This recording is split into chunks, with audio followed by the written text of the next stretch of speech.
جمی ذویل احترام چمن طیبہ میں سنبھل جو سوارے گیسو، چمن طیبہ میں سنبھل جو سوارے گیسو، حور بڑھ کر شکنے ناس پہ وارے گیسو، بھینی خوشبو سے مہک جاتی ہے گلیاں واللہ، بھینی خوشبو سے مہک جاتی ہے گلیاں واللہ، کیسے پھولوں میں بسائے ہیں تمہارے گیسو، شانِ پنجے قدرت تیرے بالوں کے لیے، شانِ پنجے قدرت تیرے بالوں کے لیے، کیسے ہاتھوں نے سوارے ہیں تمہارے گیسو، کیسے ہاتھوں نے سوارے ہیں تمہارے گیسو، ہم سیاہ کاروں پہ یارب تپش محشر میں، ہم سیاہ کاروں پہ یارب تپش محشر میں، سایہ فگن ہو تیرے پیارے کے پیارے گیسو،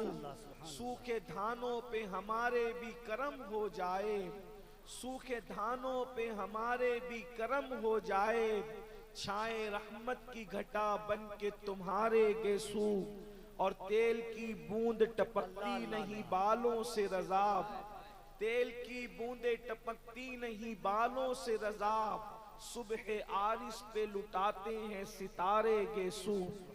آج کی یہ محفل عرس سعید ملت کے موقع پر انعقاد پذیر ہے۔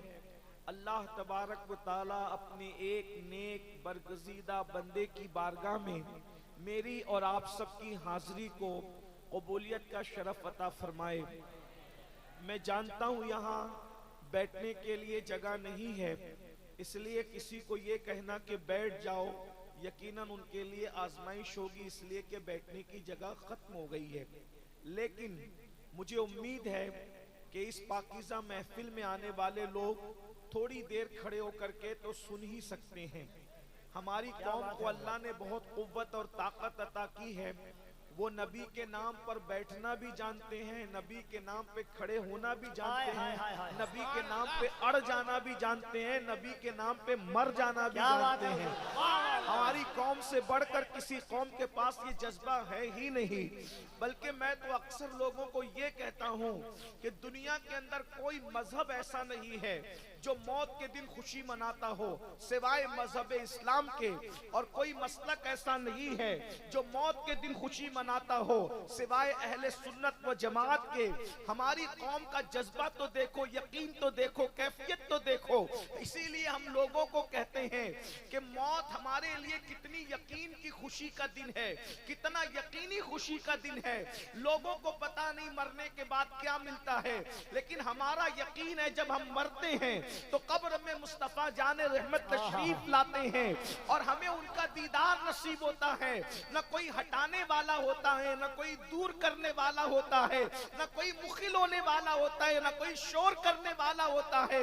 اللہ اکبر۔ اسی لیے میں اکثر سنیوں کو کہتا ہوں، سنیوں اپنا مقدر کتنا بڑا ہے کہ مدینے جانے میں جتنی خوشی ہوتی ہے اس سے زیادہ ہمیں مر جانے میں خوشی ہوتی ہے، اس لیے کہ مدینے جاؤ تو گنبد نظر آتا ہے، مر جاؤ تو گنبد والا نظر آتا ہے۔ نعرہ تکبیر، نعرہ رسالت۔ آج پھولے نہ سمائیں گے کفن میں آسی، آج پھولے نہ سمائیں گے کفن میں آسی، قبر کی شب کس گل سے ملاقات کی رات، اور قبر میں لہرائیں گے تا حشر چشم نور کے، قبر میں لہرائیں گے تا حشر چشم نور کے، جلوہ فرما ہوگی جب طلعت رسول اللہ کی۔ میرے پیارے آقا صلی اللہ علیہ وآلہ وسلم کے پیارے دیوانوں، میری قوم کے جوانوں، عرس کی محفل ہے، میرے بعد آپ کو ہمارے بھائی حافظ و قاری محمد علی فیضی صاحب سے ان کا کلام بھی سننا ہے۔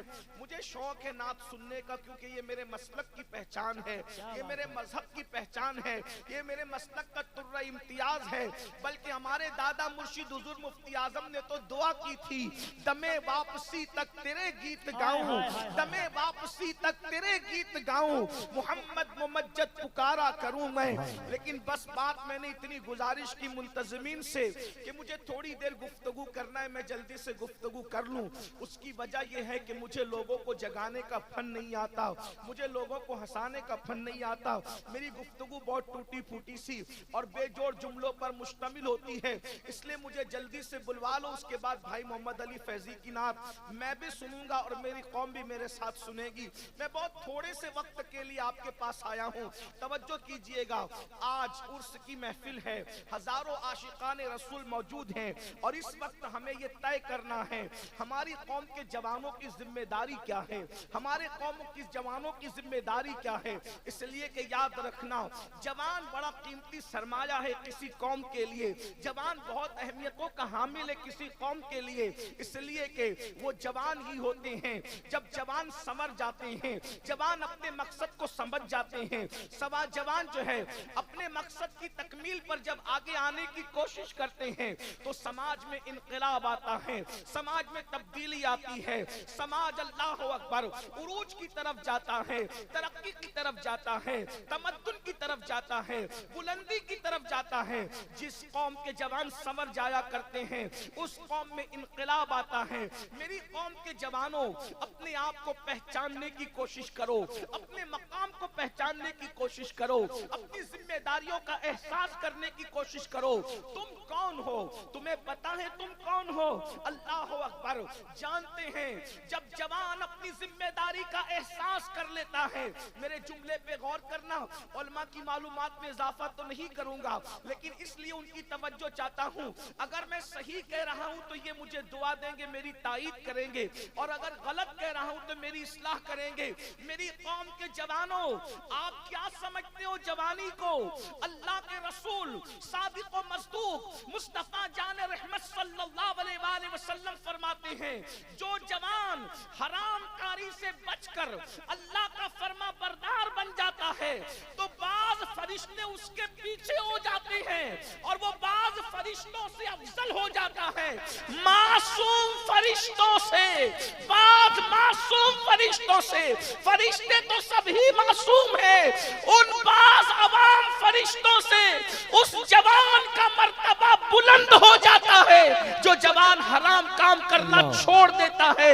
مسلمان جوان، تو فرشتے سے بہتر بن سکتا ہے، تو فرشتے سے آگے نکل سکتا ہے۔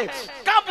جب تو اپنی ذمہ داری کا احساس کرے، جب تو حرام کام چھوڑ دے، اور اگر تو یہ نہیں کرتا، اگر تو حرام میں ڈوبا رہے گا، تو حرام کے اندر مبتلا رہے گا، اللہ کی نافرمانی کرتا رہے گا، تو پھر کتے تجھ سے بہتر ہوں گے اور تو کتوں سے بدتر ہو جائے گا۔ خنزیر تجھ سے، سور تجھ سے بہتر ہوگا۔ اس اعتبار سے تو سور سے بدتر ہو جائے گا، اس اعتبار سے کہ سور تو سور ہے مگر اس نے حرام کام نہیں کیے، اس نے اللہ کی نافرمانی نہیں کی، اس نے اللہ کو ناراض نہیں کیا۔ اب بتا مسلمان جوان، تو فرشتے سے بہتر بننا چاہتا ہے یا جانوروں سے بدتر بننا چاہتا ہے؟ یا کتے اور سور سے بدتر بننا چاہتا ہے یا تو معصوم فرشتوں سے بہتر بننا چاہتا ہے؟ اے میری قوم کے جوانوں، اللہ اکبر، یہ کھیل کود، یہ تماشا، یہ جرائم، یہ اللہ کے خوف سے دوری، یہ دین سے بیزاری، اس میں کب تک زندگی گزارو گے؟ آؤ اپنی ذمہ داری کا احساس کرو۔ جوانی کی شان قرآن بیان کرتا ہے، والتین والزیتون وطور سینین وہذا البلد الامین۔ ترجمہ کیا ہے؟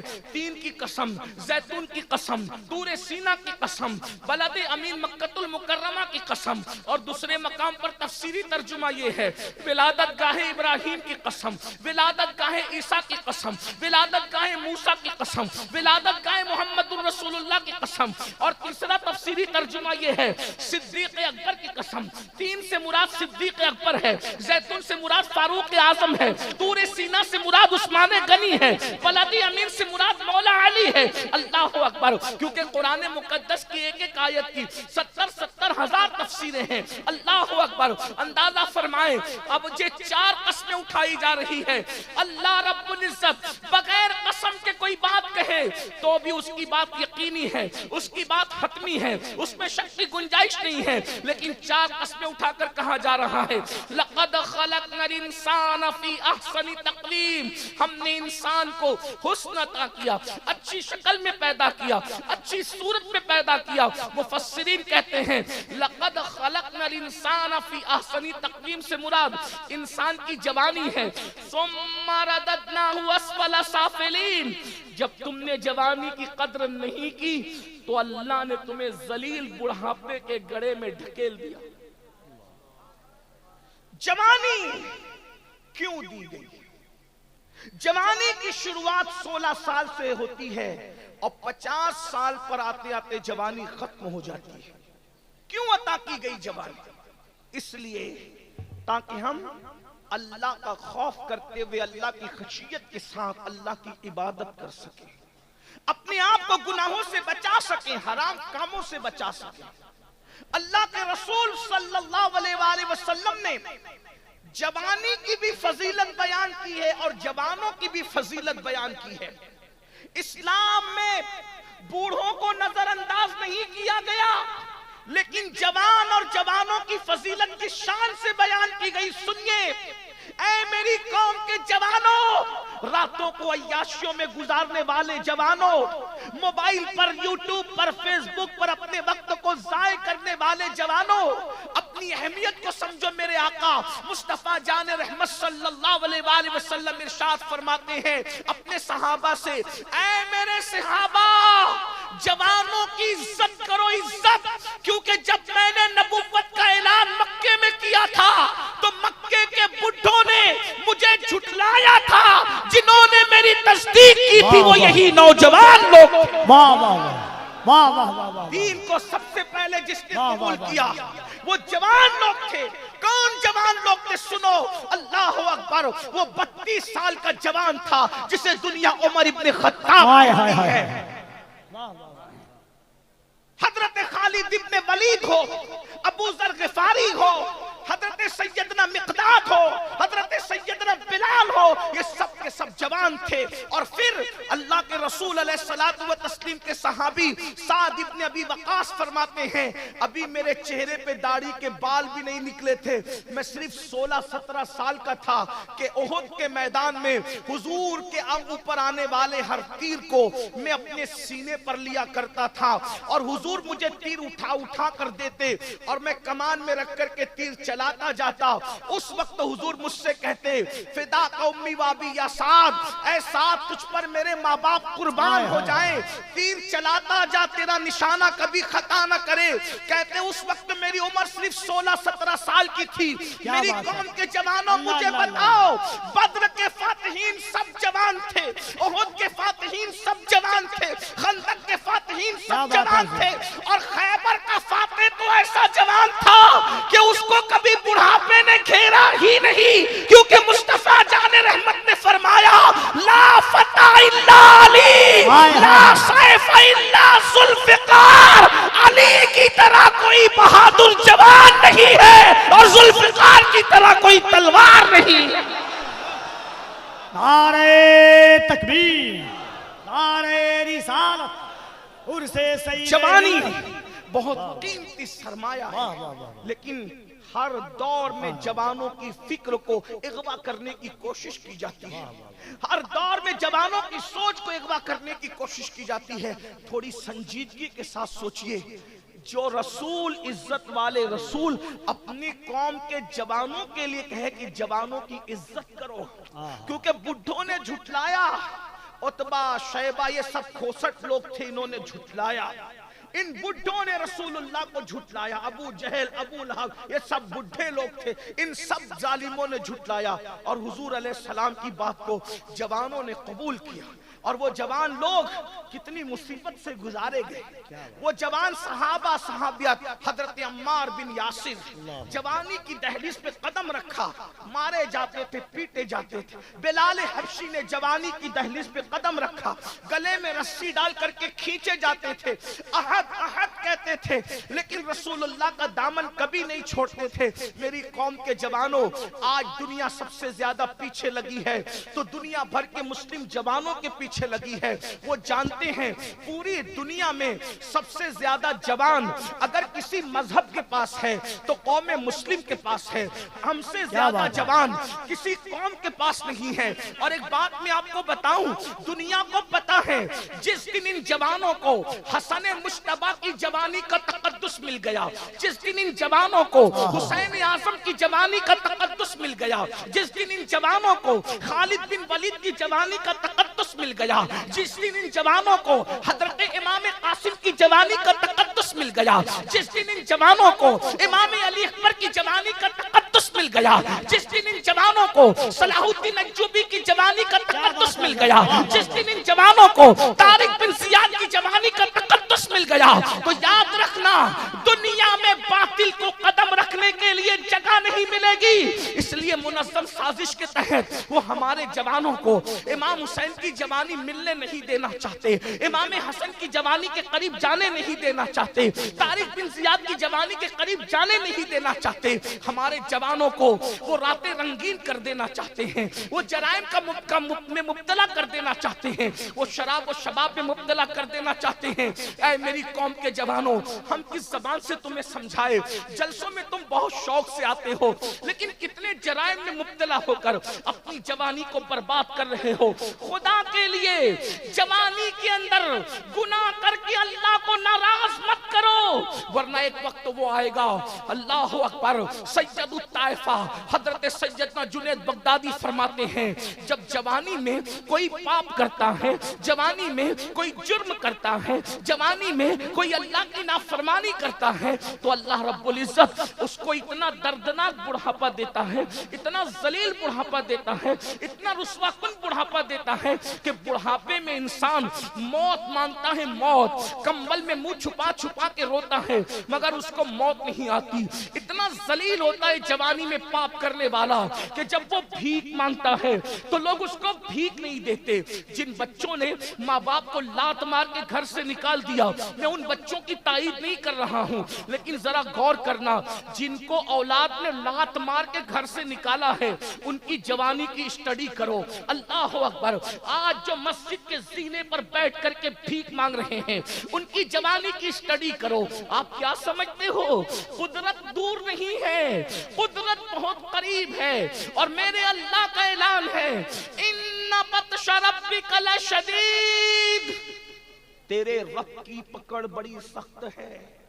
جوانی میں زنا کرو گے، جوانی میں لڑکوں کے ساتھ پاپ کرو گے، جوانی میں نشہ کرو گے، جوانی میں عورتوں پر گندی نظر ڈالو گے، جوانی میں مسجدوں کو ویران کرو گے، قدرت اتنا ذلیل بڑھاپا مسلط کرے گی کہ موت مانگو گے تو موت بھی نہیں ہے، راتوں کو تارے گنتے گنتے گزارو گے۔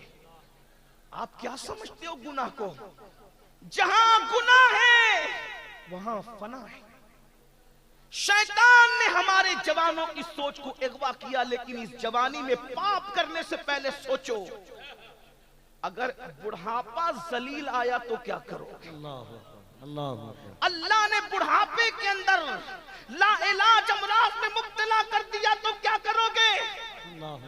حضرت سیدنا ابن رجب حنبلی رحمت اللہ تعالی علیہ اپنے رسائل میں لکھتے ہیں کہ حضرت سیدنا امام ابو طیب طبری رحمت اللہ تعالی علیہ 100 سال کی عمر میں بھی 30 سال کے جوانوں کی طرح بالکل اللہ اکبر، اللہ سبحان اللہ۔ یہ ابن رجب حنبلی کون ہے؟ حضور غوث پاک کے مریدوں کے مرید ہیں، غوث پاک کے دیکھنے والوں کو دیکھا ہے۔ ابو طیب طبری کے بارے میں کہتے ہیں 30 سال کی طرح فٹ تھے 100 سال کی عمر میں بھی۔ لوگوں نے پوچھا اے ابو طیب طبری آپ 100 سال کی عمر میں اتنے فٹ کیوں ہیں؟ تو ابو طیب طبری فرماتے ہیں میں نے جوانی کو گناہ سے بچایا۔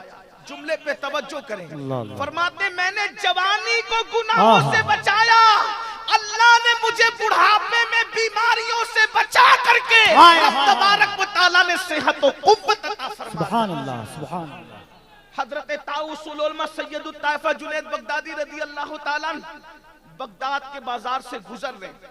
ایک بڈھا لوگوں سے بھیک مانگ رہا ہے. بڈھا بھیک مانگ رہا ہے. بغداد والے اس کو بھیک بھی نہیں دیتے.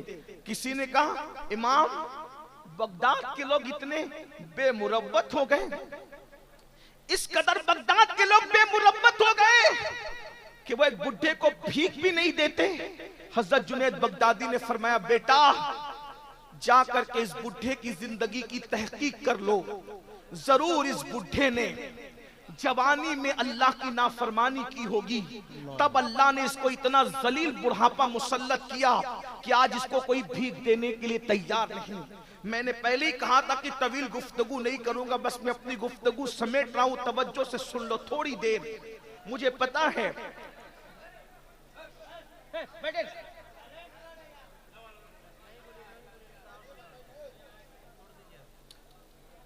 میں آپ کے شوق کو بھی جانتا ہوں, آپ کی محبتوں کو بھی جانتا ہوں. آپ یہ جو شور کر رہے ہیں صرف مجھے دیکھنے کے لیے کر رہے ہیں, لیکن ایک بات آپ سے کہتا ہوں, میرا چہرہ اتنا قیمتی نہیں ہے جتنا رسول اللہ کی حدیث قیمتی. کیا بات ہے, واہ واہ. مجھے اس پر بہت افسوس ہوتا ہے. ہم شخصیت پرستی میں اتنے ڈوب گئے کہ ہم حضور کی محبتوں سے کہیں کہیں دور نظر آنے لگے. بھائیو حضور کے سامنے کوئی کچھ نہیں ہے.